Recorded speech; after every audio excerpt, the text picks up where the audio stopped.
The private dining room at Le Bernardin overlooked Central Park, all floor-to-ceiling windows and crystal chandeliers. My family occupied the table like visiting royalty, which in their minds they were. "Sarah, darling, try the lobster," Mom said, gesturing with a wine glass that cost more than most people's monthly rent. "It's divine." I picked at my salad and watched my brother Julian hold court at the head of the table, regaling our cousins with stories about his latest business venture.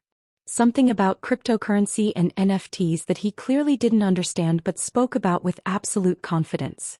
"The initial investment is only $2.3 million, Julian was saying. "Projected returns of 400% within 18 months. Our Uncle Richard whistled. "That's ambitious." "That's Julian," Dad said proudly. "Always thinking big. Takes after me." Julian was 35. He'd been thinking big since college, when Dad gave him $500,000 to start his first company. It had collapsed within a year. Then came the restaurant chain, $800,000 gone. The tech startup, $1.2 million evaporated. The real estate development scheme, $2.1 million disappeared. Every failure was someone else's fault. The market. The timing. Bad partners. Never Julian's vision. Never his execution. And after each spectacular failure he'd dust himself off and start planning the next big thing. "With my money. Sarah," Dad said, turning his attention to me, "we need to discuss Julian's opportunity. Here it comes. He needs $2.3 million by Friday. I know you have it in your investment account. It's just sitting there earning what for percent? This could quadruple in value." I was 29 years old.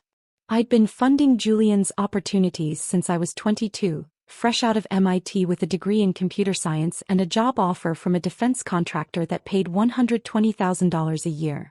Back then Julian had needed just $50,000 to launch his first venture. I'd given it to him because family helped family.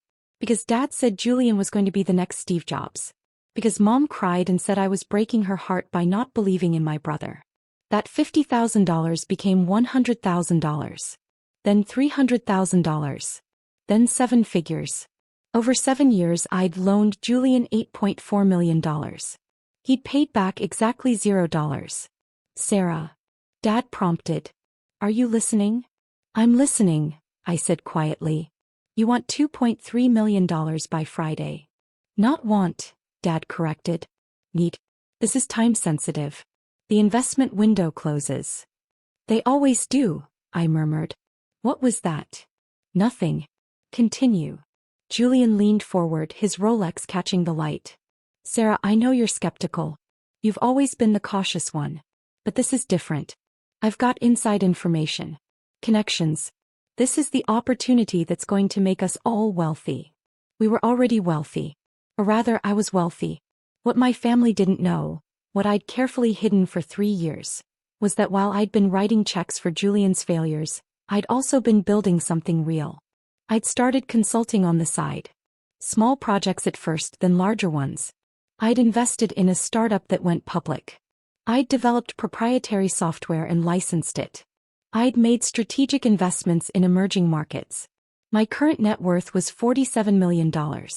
My family thought I made maybe $150,000 a year and had been draining my savings to fund Julian's dreams. They thought I was the responsible, boring sister who worked a normal job and lived a normal life. They had no idea. "So," Julian pressed, "are you in?" "Let me think about it," I said. Dad's face darkened. "Think about it? Sir, this is your brother. Family doesn't think about it. Family acts." I said, "I'll think about it." "You always do this," Julian said, his voice taking on that petulant edge. "You make me beg. You hold your money over my head like some kind of power trip. I'm trying to build an empire here and you're nickeling and diming me." Nickeling and diming. I'd given him $8.4 million. Mom reached across the table and took my hand. "Sarah, honey, please. Julian really needs this. His last venture didn't work out and he's been so depressed. This could turn everything around for him." His last venture. The one I'd funded with $2.1 million 18 months ago.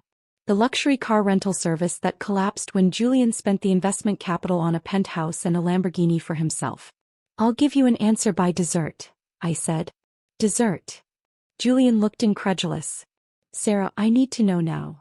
Then the answer is no. The table went silent. No. Dad's voice was dangerously quiet. You're refusing to help your brother? I'm declining to invest in another of Julian's ventures, yes. This is different. It's always different, Dad. And it always ends the same way. Julian stood up, his chair scraping loudly. You know what? Forget it. Keep your money. I'll find other investors. People who actually believe in me. Good, I said. Do that. Sarah. Mom looked horrified. How can you be so cruel? I pulled out my phone and opened a file I'd been compiling for 3 years. Let me show you something. I pulled up the spreadsheet on the restaurant's TV screen. I'd arranged this with the manager earlier. Column after column of dates, amounts, and purposes. This is every dollar I've given Julian over the past 7 years. $8,435,000 total. Here are the promised returns, $0. Here are the actual repayments, $0. Those were investments, Julian said quickly. Not loans. Really? Because I have emails from Dad calling them temporary loans. I have texts from Mom promising I'd be paid back with interest. I have voice messages from Julian swearing on his life that this time would be different. I switched screens. Here's what Julian spent the money on. The Lamborghini, $340,000. The penthouse, $2.1 million down payment. The yacht, $1.8 million. The watches, the clothes, the trips to Monaco and Dubai, another $600,000. The actual business expenses? About $400,000. Less than 5% of what I gave him. Uncle Richard's mouth had fallen open. Aunt Patricia was staring at the screen in disbelief. Sarah, how did you? Dad was sputtering. I hired forensic accountants. I tracked every dollar. I documented everything. I switched to another screen. Here's Julian's actual business record. 7 ventures. 7 failures. $8.4 million lost. 0 successful exits. 0 returns. Those businesses failed because of market conditions. Julian shouted. No, I said calmly. They failed because you spent the investment capital on yourself instead of the business. Because you hired your friends instead of qualified people. Because you treated every venture like a personal ATM. I pulled up another document. And here's the most interesting part. 6 months ago, Julian filed for bankruptcy. Chapter 7. Claimed he had no assets. The room went very quiet. But that's interesting, I continued, because I have photos of him in St. Bart's 3 weeks ago on a yacht. Not a rental. A yacht he owns titled under a shell company in the Cayman Islands. Julian's face had gone pale. How do you can't? I can. I did. I've spent the last 3 years documenting everything. Every lie. Every hidden asset. Every fraudulent claim. Dad found his voice. Sarah, what are you saying? I'm saying that Julian has been committing fraud. Wire fraud specifically. He's been soliciting investments. My investments. Under false pretenses. Hiding assets during bankruptcy proceedings. Using shell companies to conceal wealth. Mom's wine glass slipped from her fingers, shattering on the floor. You're accusing your own brother of crimes? I'm not accusing. I'm stating facts. I looked directly at Julian. Facts I've shared with the FBI. The door to the private dining room opened. 2 men and a woman walked in, followed by the restaurant manager looking extremely uncomfortable. The men wore dark suits. The woman carried a leather portfolio. Julian Patterson? The first man said, holding up a badge. I'm Special Agent David Morrison, FBI. This is Special Agent Chin and Financial Crimes Prosecutor Janet Williams. We have a warrant for your arrest. Julian tried to run. Uncle Richard was sitting between him and the door. He didn't move. Julian sat back down slowly. Agent Morrison continued. You're under arrest for wire fraud, money laundering, bankruptcy fraud, and international financial crimes. You have the right to remain silent. The Miranda rights echoed through the dining room while my family sat frozen. Mom started crying. Dad stared at me like he'd never seen me before. Sarah, he whispered. What have you done? I protected myself, I said. Finally. Agent Chin approached me. Ms. Patterson, we'll need you to come to the field office tomorrow to sign your formal statement. Of course. I'll be there at 9. Janet Williams, the prosecutor, addressed the table. For everyone else here, we'll be investigating the extent of your knowledge regarding Mr. Patterson's activities. If you've received funds or gifts that originated from Ms. Patterson's investments, we'll need documentation. Aunt Patricia looked at her watch, a Cartier that Julian had given her last Christmas. Oh God. Anyone who cooperates fully will be treated more favorably, Williams continued. Anyone who obstructs will face their own charges. They led Julian out in handcuffs. He didn't look at me. Didn't say anything. Just walked out between the two agents like a man in a dream. The dining room was silent except for Mom's quiet sobbing. How could you? Dad finally said. He's your brother. He's a criminal, I replied. And you enabled him. We're your parents. You're people who used me. For 7 years, you manipulated me, guilted me and extracted millions from me to fund Julian's lifestyle. Not his businesses. His lifestyle. He needed our support. He needed accountability. Consequences. Reality. I stood up and collected my bag. Instead you gave him money. My money. And told him he was brilliant while he burned through it. Where are we supposed to get the legal fees? Mom asked through her tears. Julian's going to need lawyers. Good ones. I laughed. Couldn't help it. Are you seriously asking me to pay for his defense? Sarah, he's your brother. Mom, I'm the victim. I'm the one who filed the complaint. I'm the one who's testifying against him. Dad stood up, his face red. You ungrateful, we gave you everything. We raised you. You raised me to be useful, I interrupted. To be the responsible one. The reliable one. The one who always said yes. Well, I'm done saying yes. I walked to the door and paused. Oh, and Dad? About that house in the Hamptons. His face went white. The one Julian bought last year for $4.5 million? The one you said he bought with his own money from a successful investment? I have the wire transfer records. My money bought that house. It's titled under another shell company, but it's traceable. Sarah, please. The FBI is seizing it tomorrow. Along with the yacht, the cars, the watches and every other asset Julian bought with money he fraudulently obtained from me. But where will we go? Mom asked. We've been living there. I don't know, Mom. Maybe get jobs. Jobs? Sarah, I'm 63 years old. Then downsize. Rent an apartment. Live within your means. You know, all the things you told me to do while I was funding your mansion. Uncle Richard cleared his throat. Sarah, some of us didn't know. I didn't know the extent. If you received gifts from Julian in the last 7 years, document them and report them to the prosecutor. Cooperate fully. Maybe you'll avoid charges. I left Le Bernardin and walked out into the New York evening. My phone was ringing before I reached the corner. I sent it all to voicemail. The next morning, I sat in a conference room at the FBI field office, reviewing documents with Janet Williams. This is one of the most thoroughly documented cases I've seen, she said. You have everything. Bank records, emails, text messages, photos, shell company documentation. How long did this take?